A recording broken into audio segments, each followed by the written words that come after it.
How's everybody doing? Okay, so here she is, man. The SRY MP15 DC number 153. She has quite a history. She goes all the way back to the early 70s when she was with BC Hydro Rail and then Southern British Columbia Railway, which is still SRY, but SRY Rail Link, which has now been changed again to, well, just Rail Link, but with the same logo. But these are the earlier paint schemes, as I mentioned earlier. I like that around the 2010, 2012, they ended this livery. They were repainted. Anyway, yeah, so this is the Atlas MP15. Excellent little model, by the way. If you ever want to do one, I believe they're the best there is. Better than the Athearn even. The details on this thing are second to none. As you can see, I added some additional details. I added a 3-chime horn here and ditch lights. Some custom railings at the back because they're particular to this unit here.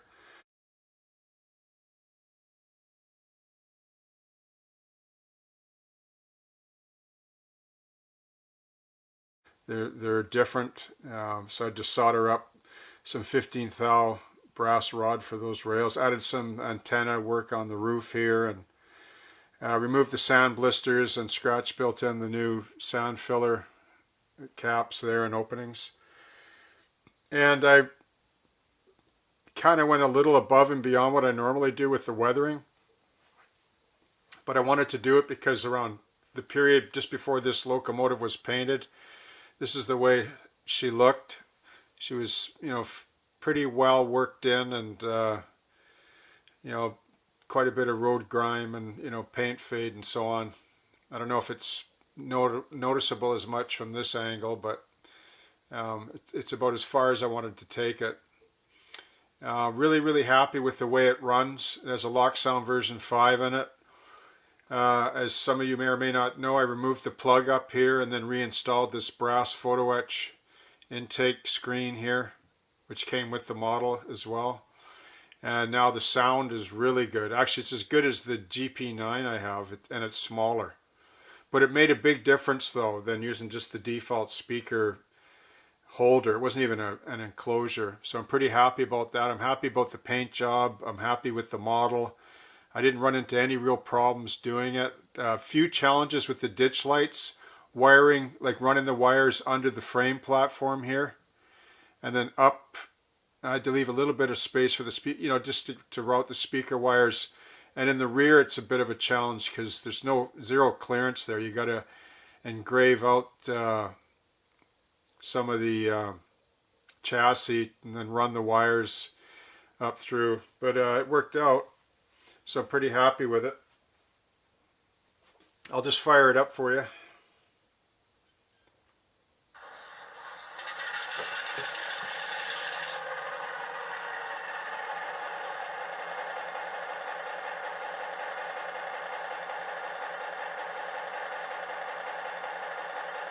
I don't do switches very often. I'm more of a, I really like the 6-axle locomotives with exception on the GP9, which I really like, the EMD stuff. And this is EMD too, but I'm probably going to have to do an SW900RS to match to MU with this, even though this one MUs with the Jeep 9 as well. I'll give you a shot near the end with the two of them MU'd together. Yeah, it's a nice little unit, runs great. If you like the shelf switcher routine, this is probably a really good example of a switcher that you might want to consider in any livery, really, or the short line of your choice. I'm pretty happy with it overall. It runs pretty good too.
I'll just do a notch up.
Yeah, so it's a nice little addition to the fleet, eh? The next one, well, I have a Jeep 40-2 CN unit, the turbocharged prime mover I'm almost, well, I'm about halfway done with that one. I just got to get the decoder and build a new speaker box. And as you know, I'm going to be running 4 speakers in that one, so you'll have to watch for that one. And then whenever I'm waiting for Rapido to come out with their SW1200s, I want to do a conversion for an SW900RS for this one. But that's been pushed back due to COVID, you know, till next year or next fall or something. So yeah, I'll probably have to wait on that one, I guess. I could do a Walthers, but I don't really want to do a Walthers. I want to, well, I mean, I don't know what the Rapido model's like, so I'll have to see.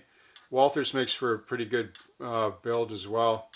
If you add all the details and so on. So yeah, so anyway, thanks for being so patient. And let me just take this moment to thank all the new subscribers. Like, I've received like, I think 200 subs in the last, I don't know, a week or 10 days or something.